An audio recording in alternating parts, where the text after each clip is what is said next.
प्रिय विद्यार्थियों, इतिहास की इस क्लास में आप सभी का एक बार पुनः स्वागत है। आज हम बात करेंगे भारतीय परिषद अधिनियम 1909। भारतीय परिषद अधिनियम 1909 भारत के संवैधानिक विकास का एक महत्वपूर्ण कदम था। पूर्ववर्ती भारतीयों के सहयोग की नीति के क्रियान्वयन की दिशा में एक प्रशंसनीय प्रयास था। इसके जन्मदाता भारत सचिव मौर्य और गवर्नर जनरल लॉर्ड मिंटो थे और इसी कारण से इस अधिनियम को मौर्य मिंटो सुधार अधिनियम के नाम से जाना गया। अब हम बात करते हैं इस अधिनियम के उदय के या इस अधिनियम के पारित होने के प्रमुख कारणों की। सबसे पहला कारण था 1892 के अधिनियम या सुधार अधिनियम के प्रति असंतोष। जैसा हम सभी जानते हैं, इससे पहले 1892 में सुधार अधिनियम से भारतीयों की आकांक्षाएं पूर्ण नहीं हुई। व्यवस्थापिका सभा केवल वाद विवाद का स्थल बनकर रह गई। सरकार के निर्णयों पर उसका प्रभाव नाम मात्र का था। निर्वाचन की व्यवस्था भी एक दिखावा मात्र थी। परिषद के अतिरिक्त गैर सदस्यों की भी स्थिति आंसू पहुंचने के समान थी। परिषदों के कार्य एवं अधिकारों पर अनेक प्रकार के प्रतिबंध लगे हुए थे। इन सभी त्रुटियों के परिणाम स्वरूप 1892 के अधिनियम के प्रति असंतोष उत्पन्न हुआ। लोगों में या भारतीयों में अत्यधिक निराशा हुई। परिणाम स्वरूप नया अधिनियम 1909 में पारित करना पड़ा। राष्ट्रीय आपदाओं का प्रभाव 1896-97 अकाल की दृष्टि से बहुत ही महत्वपूर्ण काल रहा, जिसमें भयंकर भारतीय जनमानस का संहार हुआ। इस बीच मुंबई में अनावृष्टि के कारण बहुत अधिक स्थिति खराब हो गई। सरकार द्वारा जनता के लिए उठाए गए कदम बहुत अच्छे थे, लेकिन उसकी आर्थिक नीतियों के कारण जनता के दुखों में और अधिक बढ़ोतरी हुई। भारतीयों में अंग्रेजी शासन के विरुद्ध असंतोष तीव्र रूप से विकसित होने लगा। इसी समय प्लेग कमिश्नर की गोली मारकर भी हत्या कर दी गई। इन सभी घटनाओं ने भारतीय राष्ट्रीयता का उग्र रूप से विकास किया। परिणाम स्वरूप इन राष्ट्रीय आपदाओं ने बढ़ते हुए असंतोष को और तीव्र कर दिया और उस असंतोष को नियंत्रित करने के लिए 1909 का अधिनियम पारित करने की योजना बनाई। कर्जन की प्रतिक्रियावादी नीति। जैसा आप सभी जानते हैं, कर्जन एक साम्राज्यवादी और कठोर नीतियों का संपादन करने वाला व्यक्ति था। बुद्धिजीवी लोग विदेशी सरकार के प्रति अत्यधिक विरोध उत्पन्न हो रहा था। कर्जन के मन में भारतीयों के प्रति कोई सहानुभूति नहीं थी। उसने कलकत्ता अधिनियम पूर्ण रूपेण सरकारी प्रभाव के अधीन बना दिया। इसी तरह से 1899 का 1/3 सदस्यों की कमी करके यूरोपियों को बहुमत दे दिया गया। 5 वर्ष बाद ऐसी ही नीतियां भारतीय विश्वविद्यालयों में लागू कर दी, जिससे उसकी प्रभुत्व सत्ता समाप्त हो गई। 1904 में राजकीय सदस्य अधिनियम लागू किया गया, परंतु सबसे बड़ी कठोर बंगाल विभाजन था, जिसको बंगाल की उभरती हुई राष्ट्रीयता पर प्रहार माना गया। राष्ट्रीयता को समाप्त करने के लिए संपादित बंगाल विभाजन भारतीय राष्ट्रीय आंदोलन में तीव्र रूप से राष्ट्रीयता विकसित करने में सहायक सिद्ध हुआ। इसे समाप्त करने के लिए भारत में कई तरह के आंदोलन संपादित हुए। इस तरह कर्जन की प्रतिक्रियावादी नीति ने भारतीयों में असंतोष उत्पन्न या आक्रोश उत्पन्न कर दिया। अगला कारण था विदेशों में भारतीयों का अपमान। समुद्र पार भारतीयों के साथ विशेषकर दक्षिण अफ्रीका में बहुत ही अपमानजनक या अपमानपूर्वक व्यवहार किया जा रहा था। संभवतः इसी की वे एक दास जाति थे। अतः लोगों में यह भावना जगी कि जब तक हम आजाद या स्वतंत्र नहीं होंगे, हमारे साथ उचित व्यवहार क्या आशा या अपेक्षा नहीं की जा सकती, और परिणाम स्वरूप इसने राष्ट्रीय आंदोलन को विकसित किया। विदेशी घटनाओं का प्रभाव। इस अवधि में विदेशों में कुछ ऐसी राजनीतिक घटनाएं घटी जिनका भारत के राष्ट्रीय आंदोलन पर व्यापक प्रभाव पड़ा। 1996 में छोटे से देश एबिसिनिया ने इटली को हरा दिया। 1905 में जापान ने रूस को। इन घटनाओं ने यूरोप की सर्वोच्चता की रहस्यपूर्ण स्थिति को समाप्त कर दिया। एशिया वासियों के हृदय में नव स्फूर्ति, नव प्रेरणा जागृत हुई।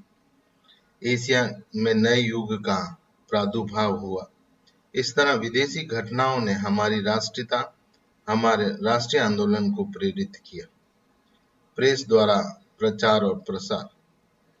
प्रेस ने राष्ट्रीय जागरण के उद्भव तथा सुधार की मांग के लिए सराहनीय कार्य किया।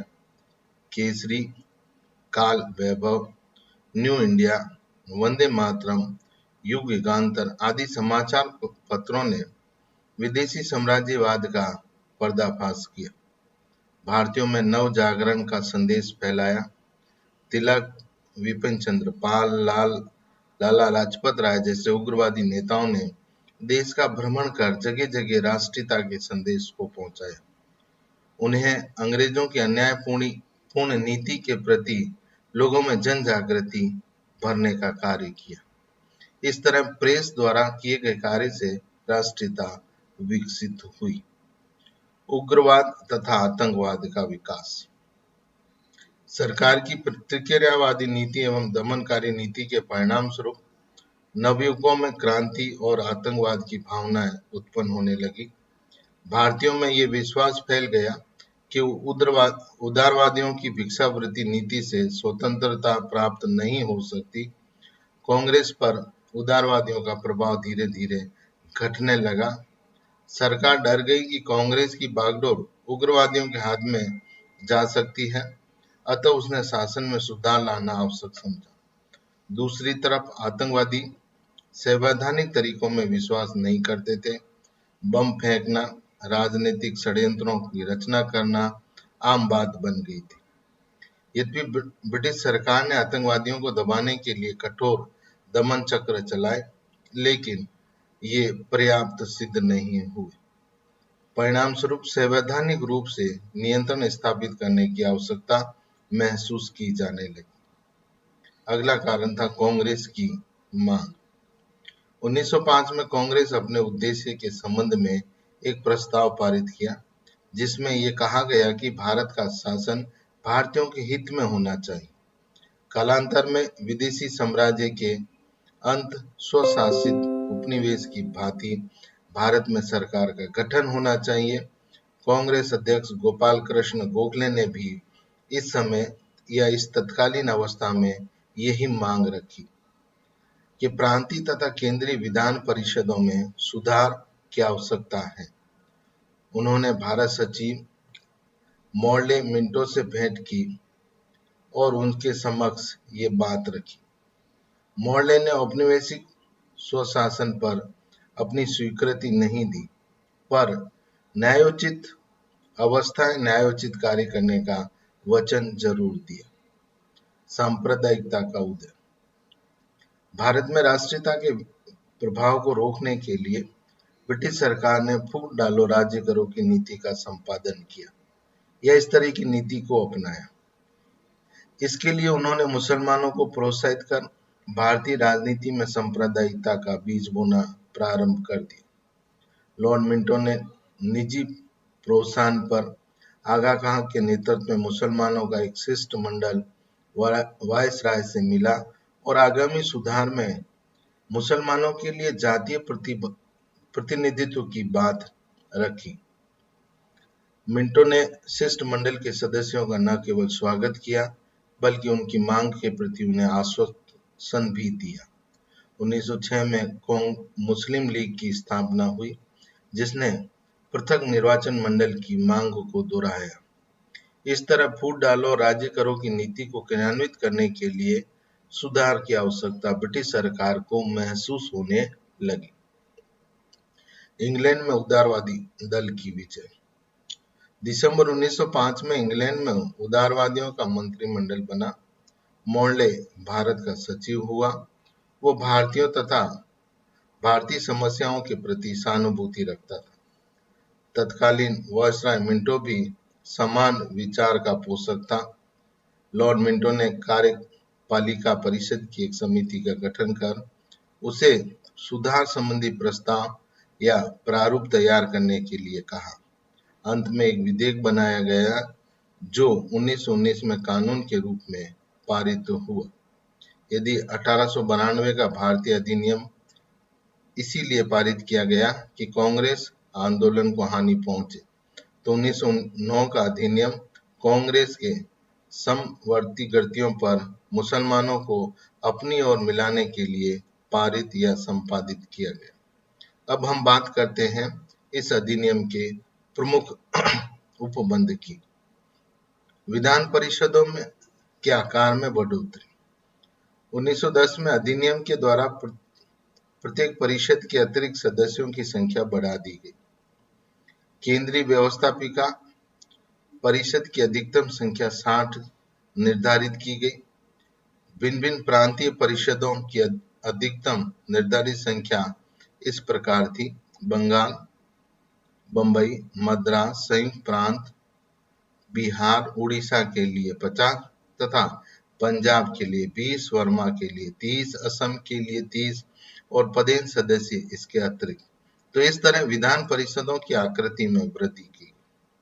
दूसरा, सर्वोच्च व्यवस्थापिका परिषद में सरकारी बहुमत। प्रत्येक परिषद के 3 प्रकार के सदस्य: नामित सरकारी सदस्य, नामित गैर सरकारी सदस्य और निर्वाचित सदस्य। केंद्रीय विधायक परिषद में सरकारी 10 सदस्यों का बहुमत रखा गया। अब विधानमंडल में 69 सदस्य थे, जिनमें से 37 शासकीय सदस्य, 32 अशासकीय सदस्य थे। शासकीयों में से केवल 9 पदेन सदस्य थे, अर्थात गवर्नर जनरल तथा उसके 7 कार्यकारी परिषद और एक असाधारण सदस्य तथा 28 सदस्य गवर्नर जनरल द्वारा मनोनीत किए जाते थे। 32 अशासकीय सदस्यों में से 5 गवर्नर जनरल द्वारा मनोनीत किए जाते थे। शेष 27 का निर्वाचन होता था। इस प्रकार अगर हम देखें तो इन निर्वाचित सदस्यों के विषय में यह कहा गया कि प्रादेशिक अथवा क्षेत्रीय प्रतिनिधित्व तो भारत में उपयुक्त नहीं है, अतएव देश में वर्ग तथा विशेष हितों को प्रतिनिधित्व मिलना चाहिए। इस प्रकार 1909 के अधिनियम में भिन्न भिन्न वर्गों के आधार पर निर्वाचित सदस्यों को स्थान दिया गया और केंद्रीय व्यवस्थापिका सभा में निर्वाचित सदस्यों की संख्या में 5 मुसलमानों के द्वारा, 6 जमींदारों के द्वारा, 1 मुसलमान जमींदार द्वारा और 1 बंगाल तथा बंबई के वाणिज्य मंडल द्वारा तथा 13 9 प्रांतीय परिषदों के गैर सरकारी सदस्यों को सम्मिलित किया गया। लॉर्ड मिंटो ने प्रांतीय विधान परिषदों में गैर सरकारी बहुमत को हानिप्रद नहीं समझा, फिर भी इसका अर्थ चुने हुए सदस्यों का बहुमत नहीं था, क्योंकि इसमें कुछ गैर सरकारी सदस्यों को गवर्नर मनोनीत करता था। इस प्रकार इन 47 सदस्यों में से 26 गैर सरकारी थे, परंतु इसमें केवल 21 ही निर्वाचित होते थे। शेष 5 गवर्नर या मनोनीत सदस्य सरकार के पक्ष या सरकार के पक्षधर होते थे। सांप्रदायिक और पृथक निर्वाचन पद्धति। 1909 के अधिनियम के द्वारा पृथक एवं सांप्रदायिक निर्वाचन पद्धति अपनाई गई। सामान्य निर्वाचन एवं क्षेत्रीय प्रतिनिधित्व को भारत के लिए अनुपयुक्त समझा गया।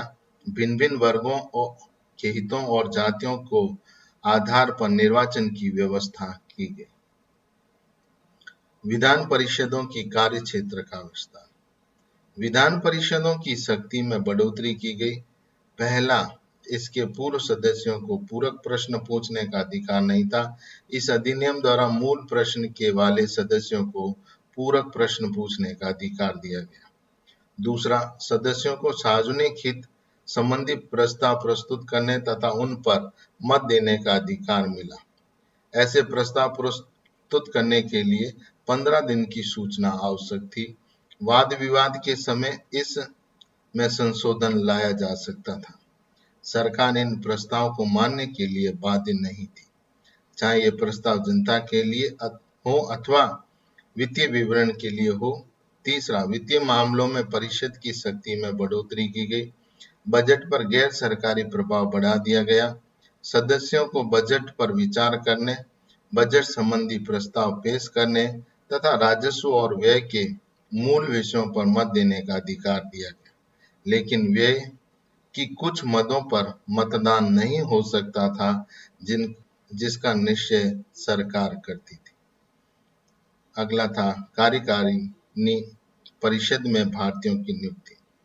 इस अधिनियम में कार्यकारिणी परिषद में भारतीयों की नियुक्ति की इच्छा व्यक्त की गई थी। परिषद तथा परिषद ब्रिटिश नौकरशाही का विरोध के बावजूद ब्रिटिश मंडल ने इस संबंध में अपनी स्वीकृति दे दी। इसके फलस्वरूप दो भारतीय के.जी. गुप्ता तथा सैयद हुसैन बिलग्रामी को भारत सचिव के कौंसिल का सदस्य बनाया गया। एक भारतीय श्री सत्येंद्र सिंह को गवर्नर जनरल की कार्यकारिणी परिषद का सदस्य मनोनीत किया गया। निसंदेह यह एक महत्वपूर्ण कदम था। अब हम बात करते हैं इस अधिनियम के परिणाम की। 1909 के अधिनियम से भारतीय राजनीतिक प्रश्न का कोई भी हल उपस्थित नहीं हो सका या हल नहीं निकल सका। अप्रत्यक्ष चुनाव, सीमित मताधिकार, विधान परिषदों की सीमित शक्तियों ने प्रतिनिधि सरकार को मिश्रित सा बना दिया। लॉर्ड मॉर्ले ने स्पष्ट तौर पर कहा था कि भारतीय स्वशासन के योग्य नहीं है। कांग्रेस द्वारा प्रतिवर्ष स्वशासन की मांग करने के पश्चात भी मॉर्ले ने स्पष्ट तौर पर इस बात को ठुकरा दिया। उसने भारत में संसदीय शासन व्यवस्था या उत्तरदायी सरकार की स्थापना का स्पष्ट विरोध किया। उसने कहा कि यदि ये कहा जाए कि सुधारों के इस अध्याय से भारतीयों में सीधे अथवा असंभावीय संसदीय व्यवस्था स्थापित करने अथवा होने में सहायता मिलेगी, तो मेरा इसमें कोई संबंध नहीं होगा। वास्तव में अगर हम देखें तो 1909 के सुधार का मुख्य उद्देश्य उदारवादियों को दिग्भ्रमित कर राष्ट्रीय दल में फूट डालना था तथा सांप्रदायिक निर्वाचन प्रणाली को अपनाकर राष्ट्रीय एकता को नष्ट करना था। सरकार इन सुधार द्वारा नरमपंथी एवं मुसलमानों को लालच देकर राष्ट्रीयता के उफान पर नियंत्रण करना चाहती थी। सरकार एवं मुस्लिम नेताओं ने जब द्विपक्षीय वार्ता की तो उसका मुख्य विषय पृथक निर्वाचन प्रणाली ही रहा, किंतु वास्तव में इस व्यवस्था में मुसलमानों का एक छोटा वर्ग ही लाभान्वित हो सका। इस तरह हम देखते हैं कि इस अधिनियम ने भारतीय मांगों को या भारतीय जनमानस को संतुष्ट नहीं किया। धन्यवाद प्रिय।